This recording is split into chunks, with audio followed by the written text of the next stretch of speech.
አሁን የምነግራችሁ ሕይወታችሁን ነው ማለት ነው። እኔም የማነበው እናንተም የምትሰሙት ሕይወታችን፣ የሕይወት መዝገባችን፣ የሕይወት መጽሐፋችን ነው። የሚያኖረን፣ የሚያድነን፣ የሚፈውሰን፣ የሚታደገን፣ ያጋንንትን ዓይን እንደ ጦር ወግቶ የሚያሳውርልን እግዚአብሔርን እናየው ዘንድ ለዓይኖቻችን ለልቡናችን ዓይኖች ኩል ሆኖ የሚያጠራልን ወንጌል ነው። ስለዚህ ደስ ብሏችሁ ልቡናችሁን አንቅታችሁ እግረ ልቡናችሁን አንቅታችሁ እንድትማሩ በእግዚአብሔር ስም ጠይቃችኋለሁ። ጌታ ስለዚህ መስሎ አስተምሯል። መስሎ ያስተማረበት ምክንያት ልበ ቀሊላንን ለማስተማር ነው። ጠማሞች ደግሞ የሆኑትን እንዳይገባቸው ትምህርቱን ለመሰወር ነው። አጋንንት እንዲሰናከልበት ተብሎ በአግባቡ እንዳይገባው ተደርጎ ይሰወራል ማለት ነው። ሶስተኛ ደግሞ ሰው ወንጌልን ጥሮ ግሮ እንዲማራት በቅጥነተ ሕሊና እንዲያስተውላት በረቀቀ ሕሊና በሰላ አእምሮ በተከተተ ልቡና ሆኖ ሰውነቱን ትሑት አድርጎ አንጽቶ ተግቶ እንዲማራት ብሎ ነው። እንዲሁ በቀላሉ እንደ ወግ እንዲገባን አላደረገውም። ወንጌል ወሬ አይደለምና የአምላክ ቃል ስለሆነ የአምላክን ቃል በወሬ አንቦ ሰው ጓደኛው እንደሚጽፍለት ቴክስት ሊረዳው አይችልም። የአምላክ ንባብ ነው፣ የአምላክ ንግግር ነው። ስለዚህ ጥረን ግረን እንድንማረው ስለፈለገ ትጋት ስለሚፈልግ መንግሥተ ሰማያትን ያህል ሀገር የምንዋጅበት ሕግ ስለሆነ ተግተን እንድንማረው በምሳሌ ያስተምር ነበር። በዚያውም ላይ ትንቢት ተነግሮለት ስለነበረ እከስት በምሳሌ አፎዬ አንደበቴን በምሳሌ እገልጣለሁ ብሎ በኦሪት በሙሴ በዳዊት አናግሮ ስለነበረ ትንቢት ለመፈጸም እግዚአብሔር ነቢያት ክርስቶስ በምሳሌ ያስተምር ነበር። ከምሳሌዎቹም አንዱ በነገራችሁ ላይ ይህ የመጨረሻው የምሳሌ ትምህርት ይባላል። ይሄ ዛሬ የምንማማርበት የመክሊቶቹ ምሳሌ ክርስቶስ ባለ በዘመኑ ካስተማራቸው የምሳሌ ትምህርቶች የመጨረሻው ትምህርት ነው። ሁለት ጊዜ ነው ያስተማረው። አንዱን በኢያሪኮ አስተምሮታል፣ አንዱን በኢየሩሳሌም በራሱ አስተምሮታል። ኢያሪኮና ኢየሩሳሌም ቅርብ ቦታዎች ናቸው። የማቴዎስ ወንጌል ምዕራፍ 25 ያለውን በኢየሩሳሌም በራሱ አቁሞ ሲያስተምረው፣ የሉቃስ ወንጌል ምዕራፍ 19 ያለውን ደግሞ ኢያሪኮ ውስጥ አስተምሮታል። ሁለቱም መክሊት የሚሉ ናቸው። ግን ለምሳሌ የሉቃስ ወንጌል 10 መክሊት ለአንዱ ተሰጠው ይላል፣ ወይም አንድ ተሰጠው 10 አተረፈ፣ አንዱ ብቻ 10 አተረፈ ይላል። በ10 ከተማ ተሾመ ይላል። የማቴዎስ ወንጌል ደግሞ 5 ተሰጣቸው ይላል። ክርስቶስ ቃሉ እርስ በርሱ የሚቃረንና የሚፈርስ ሆኖ ሳይሆን በተለያዩ ሁለት ቦታዎች በተለያየ ሰዓት ያስተማረው ስለነበረ ነው። ከአሮጌው ኢያሪኮ ወጥቶ ወደ አዲሱ ኢያሪኮ ሲገባ ያስተማራቸው ትምህርቶች ይለያያሉ። ልክ እንደዚህ እዚያው የሉቃስ ወንጌል ምዕራፍ 19 ላይ ለምሳሌ 2 ዕውራንን ፈወሰ ሲል ማቴዎስ ደግሞ 1 ዕውር ፈወሰ ይላል። ተመሳሳይ ቦታ ነው ከአንድ ቦታ ላይ። ስለዚህ ኢያሪኮ ላይ 1 ዕውር ፈወሰ፣ 2 ዕውር ፈወሰ። መጻሕፍቱ አይጣሉም። 1 ዕውር ፈወሰ የሚለው አሮጌው ኢያሪኮ ላይ ነው። 2 ዕውር ፈወሰ የሚለው ደግሞ አዲሱ ኢያሪኮ ላይ ነው። የተለያዩ ቦታዎችና ትምህርቶቹም የተለያዩ ቦታዎች ናቸው። ምናልባት ይህንን በደንብ አድርጎ ማስተዋልና መረዳት ይገባል። አሁን በፊት ብዙ የማያምኑ ሰዎች፣ እንደዚህ በሳይንስ የሚመኩ ሰዎች፣ መጽሐፍ ቅዱስንም የሚያቃልሉ ሰዎች መጽሐፍ ቅዱስም ብሎ ጌታችን ኢየሱስ ክርስቶስን እንደ አንድ ጥሩ ደራሲ የሚቆጥሩት ነበሩ። እውነት ለመናገር ምስጋና ይግባውና አሁን ድረስ አሉ እንደዚህ የሚቆጥሩ ስለ ክርስቶስ። በዓለም ላይ በነገራችሁ ላይ የመጀመሪያው የሚወደድ ሰው ክርስቶስ ነው። በዓለም ላይ በጣም ብዙ ጠላት ያለው ሰውም እሱ ነው። የሚያስደንቀው እሱ ነው። አምላክ ነውና አጋንንት በጣም ብዙ ሰው ያስነሱበታል፣ ይጠሉታል። አምላክ ነውና ፍጥረታትና የሚያምኑ ሰዎች ሁሉ ደግሞ ይወዱታል እና ለሱ ብዙ ስም ወጥቶለታል። ብዙ ድንቅ ስራዎቹን ደግሞ አምነው የሚከተሉት በጌትነቱ የተጠቀሙም አሉ። ስለዚህ መጽሐፍትን የሚያጣጥሉ ሰዎች ይቃረናሉ። ኢያሪኮ አሁን አንድ ጊዜ ከኢያሪኮ ሲወጣ፣ አንድ ጊዜ ከኢያሪኮ ሲገባ፣ አንድ ጊዜ በአንድ ቦታ ላይ አንድ ጊዜ 2 ዕውር ፈወሰ፣ ሌላኛው ወንጌላዊ ደግሞ 1 ዕውር ፈወሰ። የሚጣሉ ነገሮች ናቸው ብለው ነበረ። ኢያሪኮ 2 ኢያሪኮ ስላለ ነው። 2 ኢያሪኮ እንዳለ አናምንም። ድሮ ኢያሪኮ የሚባልም አልነበረም። ኦሪትም ተረት ነው። እንደዚህ የሚባል ነገር አልነበረም። ፈርዖንም ተረት ነው። ኢያሪኮ የሚባል ግንብም አልፈረሰም እያሉ ሲያጣጥሉ በአርኪኦሎጂስቶች ተቆፍሮ አሮጌው ኢያሪኮ ወጥቷል።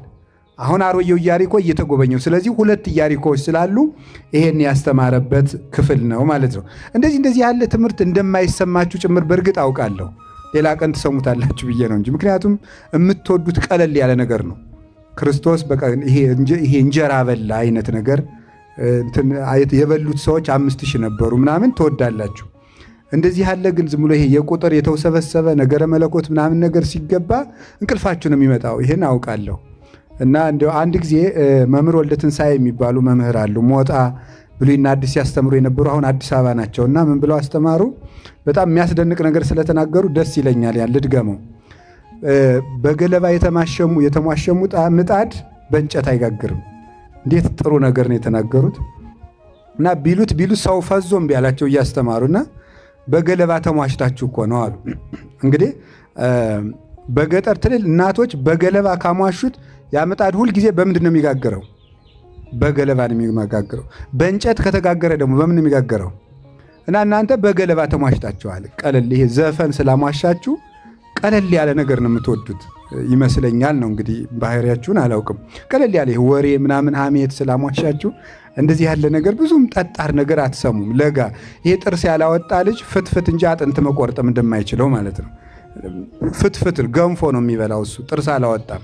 ቅዱስ ጳውሎስም ለዚህ ነው እዚህ ዕብራውያን ምዕራፍ 5 ላይ ሐሊበ ወጋይኩክሙ ያላቸው። ወተት እግታችኋለሁ ለምን አጥንት መቆርጠም ስለማ ልጆች ናችሁ እያላቸው ነው ማለት ነው።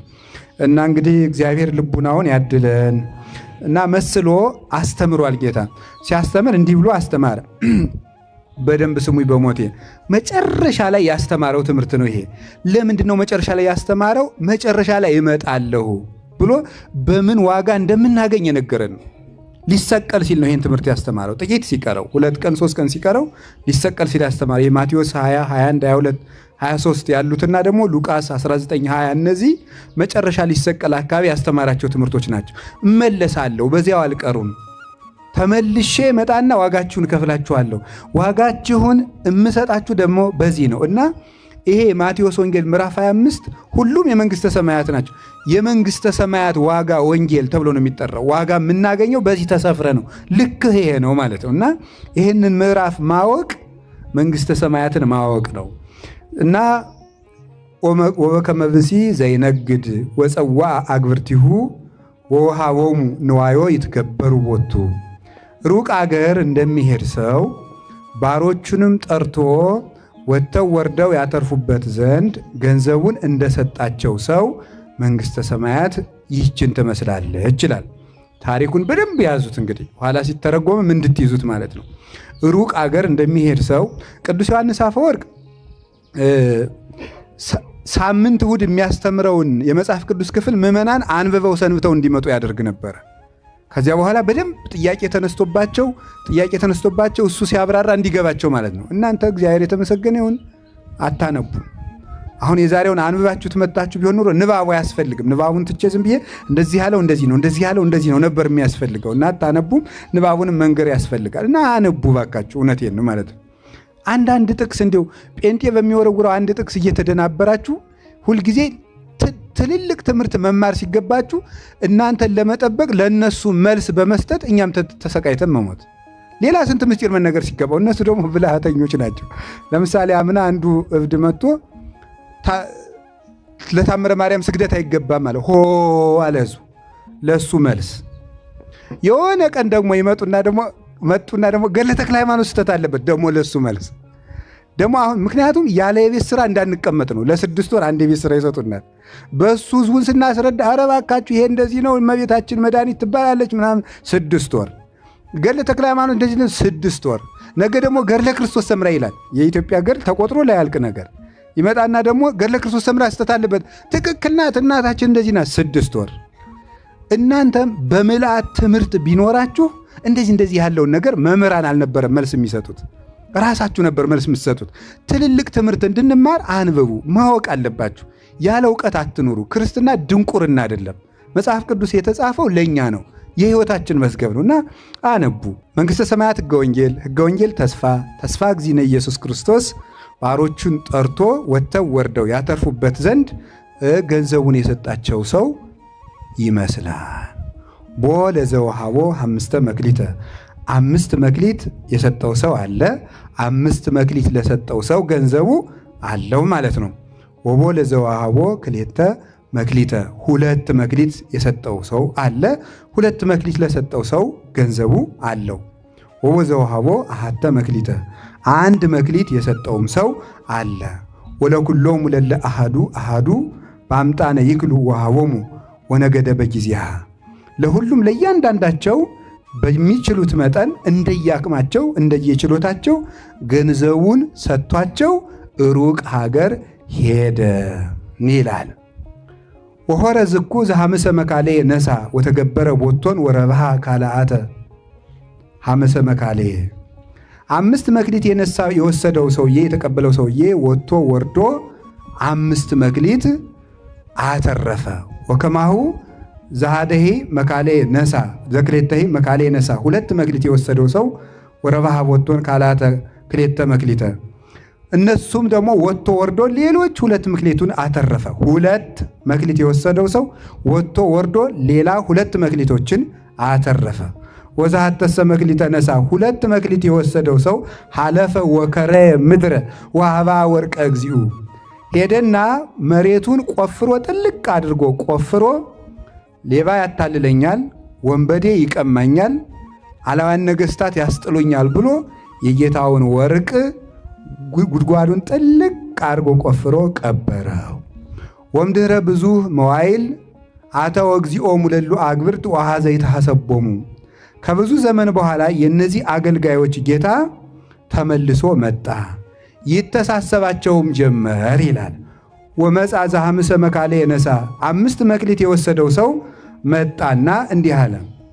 ወአምፃ ካልአተ ሐመሰ መካሌ ሌሎች 5 መክሊቶችን አትርፎ ይዞ መጣና አኮኑ እግዚኦ ሐመሰ መካሌ ወሀብከኒ 5 መክሊት ሰጥተኸኝ አልነበረምን? ወናሁ ሐምስ መካሌ ዘረባይኩ ቦቶን ሌሎች 5 መክሊቶች ያተረፍኳቸው እነሆ አንተ 5 መክሊት ሰጥተኸኝ ነበር፣ እኔ 5 ጨመርኩበት አለ።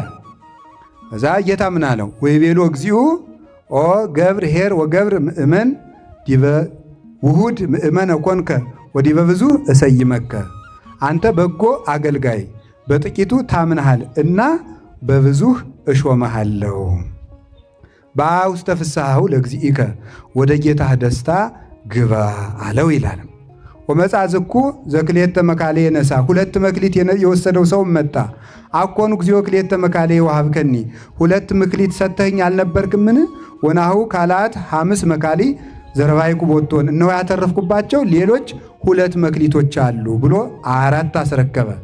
ኦ ገብር ኄር ወገብር ምእመን ዲበ ውሁድ ምእመነ ኮድከ ወዲበ ብዙ እሰይመከ አንተ በጎ ባሪያ በጥቂቱ ታምናሃልና በብዙ እሾመሃለሁ። በውስተ ፍስሐሁ ለእግዚእከ ወደ ጌታህ ደስታ ግባ ይላል። ወመጻ ዝኩ ዘሃደ መክሊተ ነሳ አንዲት መክሊት የወሰደው ሰውም መጣ ይላል። አምር ከመድሩክ ብእሲ አንተ ተአርር እማበኢ ዘራይከ ታስተጋብ እማበኢ ዘረውከ እኔ አንተ ያልዘራኸውን የምታጭድ ያልበተንከውን የምትሰበስብ ጨካኝ ንጉሥ እንደሆንክ አውቄአለሁ። ፈሪሄ ሆርኩ ወከረይኩ ምድረ ወሀባይኩ መክሊተከ ፈርቼ ነገሥታት አላዋን ነገሥታት ቢነሱብኝ፣ ሌባ ቀጣፊ ቢያታልለኝ፣ ወንበዴ ቢቀማይ ብዬ ፈርቼ ገንዘብህን መሬቱን ጥልቅ አድርጌ ቆፍሬ ቀብሬዋለሁ። ናሁ መክሊትከ አንድ መክሊት እችትልህ አለው። ኦ ገብር ሐካይ ወገብር እኩይ አንተ ሰነፍ ክፉ ባሪያ ተአምረኒኖ ከመአነ ድሩክ ብእሲ እኔ ክፉ ሰው እንደሆንኩ ታውቀኛለህን? ዘአአርር ማበኢ ዘራይኩ ያልዘራሁትን የማጭድ ዘአስተጋብ ማበኢ ዘረውኩ ያልበተንኩትን የምሰበስብ እንደሆንክ ታውቀኛለህን? እምያግባይከ ወርቄ ውስተ ማዕድየ እንደዚያ ከሆነ ገንዘቤን አትመልስም ነበርን? ማስተገበርክዎ እኔ ወጥተው ወርደው ለሚሰሩ ሰዎች ሰጥቼ ለምን አላስተርፍበትም ነበረ አለ። ንሱ ዘንተ መክሊተ ወሃብዎ ለዘቦቱ 10 መክሊተ ይሄንን የዚህን ክፉ ባሪያ 1 መክሊት ወስዳችሁ 10 መክሊት ላለው ጨምሩለት። እስመ ለዘቦ ይሁብዎ ላለው ይጨመረዋልና ወለዘስ አልቦ መኒቦ ያሃይድዎ የሌለውን ግን ያኑ አንዱን ይወስዱበታል። ዋውፅእ ወለዝንቱ ገብር ሐካይ ውስተ ጸናፌ ጽልመት ሀባሃሎ ብካይ ወሐቀየ ስነን ይህን ክፉ ባሪያ ወስደው ጽኑ ጨለማ ጥርስ ማፋጨት ወዳለበት ክፉ ስቃይ ወዳለበት ቦታ ጣሉት ይላል። ስለ ቃሉ የእግዚአብሔር ስሙ የተመሰገነ ይሁን። ይሄ ንባቡ ነው። እንግዲህ አሁን አንዴ እናንተ ትነግሩኛላችሁ እየጠየቅኳችሁ መንግሥተ ሰማያት ምን ትመስላለች?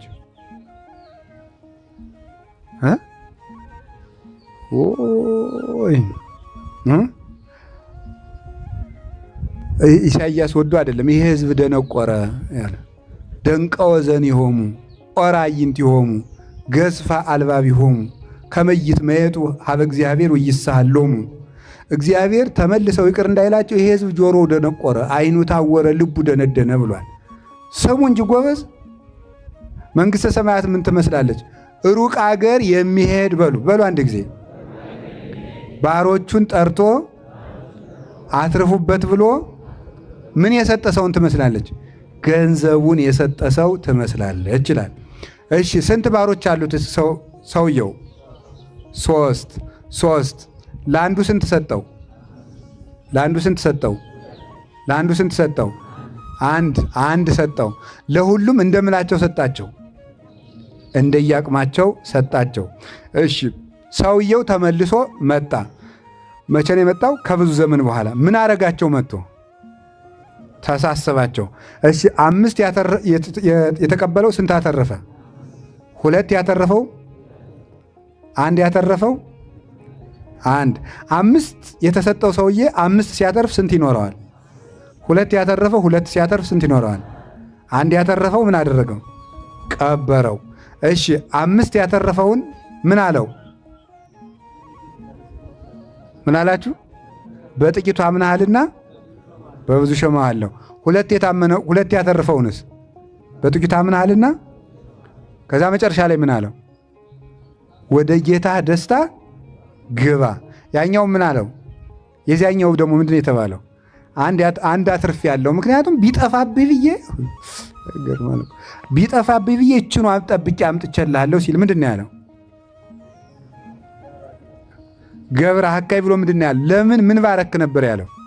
ገንዘቤን ወደ ሳጥኑ በመለስከው ለሌላ ሰጥቼ ስራ አሰራበት ነበር ይላል። ስለ ቃሉ በድጋሚ እግዚአብሔር ስሙ የተመሰገነ ይሁን። እሺ ትርጉሙን ነግሬያችሁ ትምህርቱ ባጭሩ ያልቃል። ረጅም ሰዓትም አንወስድም። በእውነት እግዚአብሔር ባወቀ።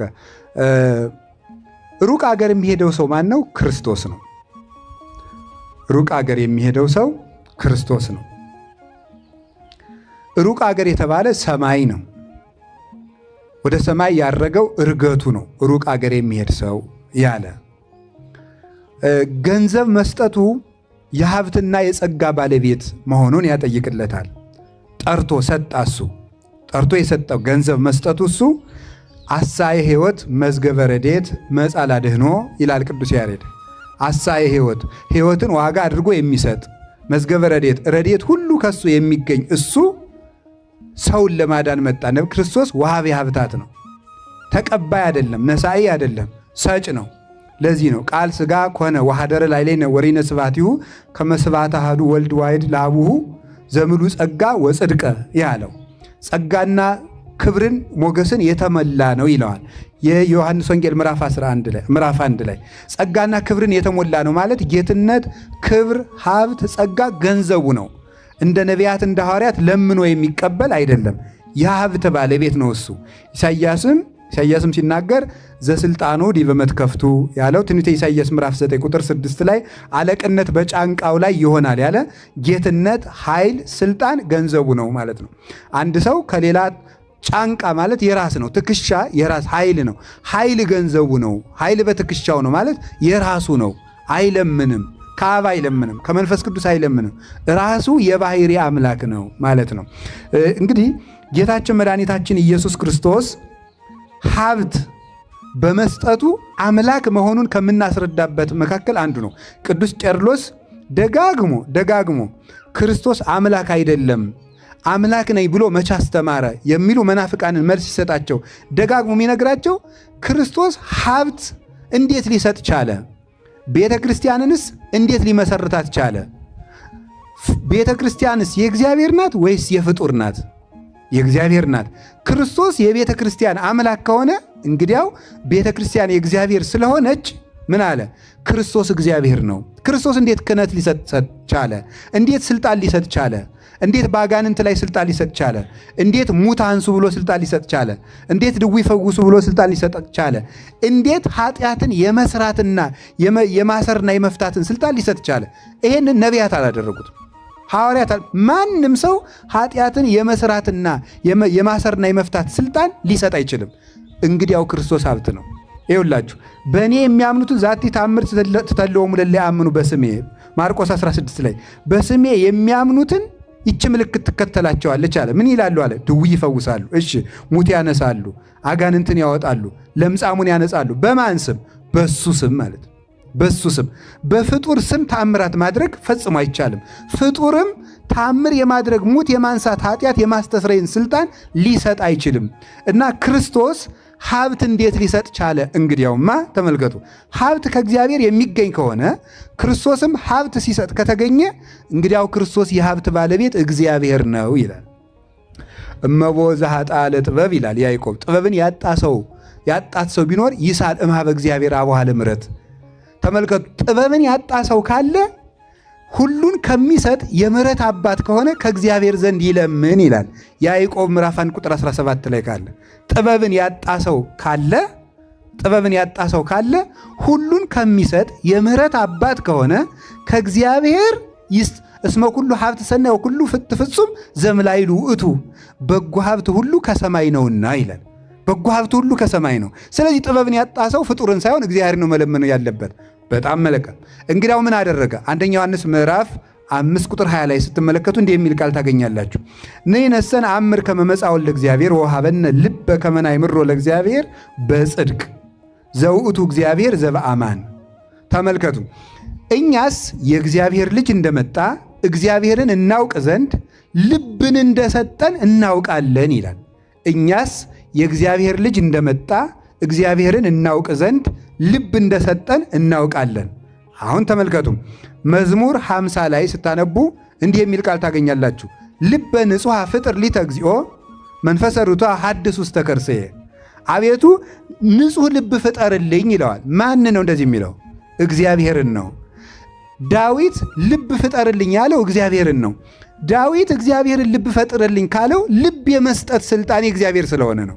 እንደዚያ ከሆነ ክርስቶስ መጣና ልብ ሰጠን አለ። እንግዲያው ክርስቶስ እግዚአብሔር ሰብሰ ይሬኢ ገጸ ወእግዚአብሔር ይፈትን ልበ ወኩልያተ። አንደኛ ሳሙኤል ምዕራፍ 16 ላይ ሰው ፊትን ያያል፣ እግዚአብሔር ግን ልብና ኩላሊትን ይመረምራል ተብሎ ተጽፏል። ሰው ፊትን ያያል፣ እግዚአብሔር ልብና ኩላሊትን ይመረምራል። ልብ በሉ። ሳሙኤል ምን አለ? ልብና ኩላሊትን የመመርመር ስልጣን ያለው እግዚአብሔር ነው አለ። አንድ። ከዚያ ቅዱስ ዳዊት ደግሞ አቤቱ ልብ ፈጠርልኝ አለ። ሁለት። እንግዲህ ልብ የመስጠት ልብ የመፍጠር ስልጣን ያለው እግዚአብሔር ነው። እንደዚያ ከሆነ ክርስቶስ መጥቶ ልብ ከሰጠ ክርስቶስ ልብን የሚመረምረው ያ ቀዳማዊ አምላክ ነው ማለት ነው። ይህንን ለማስረዳት ነው ገንዘብ ሰጥቶ ሄደ ማለት ወሃቤ ሀብታት ነው ማለት ነው። አረገ ውስተ አርያም ፄዊወከ ፄዋ፣ ምርኮን ማርከ ወደ ሰማይ አረክ ወወሀብከ ጸጋከ ለእጓለ እመሕያው፣ ለሰው ልጆችም ሀብትን ሰጥተህ ወደ ሰማያት ወጣህ አለው። አሁን ዳዊት እንዲህ ብሎ የተናገረለትና መዝሙር 67 ላይ ማቴዎስ ወንጌል ምዕራፍ 25 ላይ ያለው አንድ ነው። ወጽዋ አግርቲሁ ወሀቦሙ ወበከመ ብእሲ ዘይነግድ፣ ሩቅ አገር እንደሚሄድ ሰው አለ። ቅዱስ ዳዊት ደግሞ ምን ብሎ ተገለጠለት? አንተ ደግሞ ምርኮን ማርከህ ወጣ። ምንድን ነው የማርከው? ልበ አሕዛብን ማረከ፣ ልበ ሐዋርያትን ማረከ፣ ነፍሳትን ከሲኦል ማረከ፣ ምድርን ካጋንንት ነፃ ወጣ። ወወሀብከ ጸጋከ ለእጓለ እመሕያው፣ ለቤተ ክርስቲያን ለሐዋርያት ሀብትን ሰጥተህ አረግህ አለው ቅዱስ ዳዊት። አላችሁ እንዴ? እግዚአብሔር ከሁላችሁም ጋር ይሁን።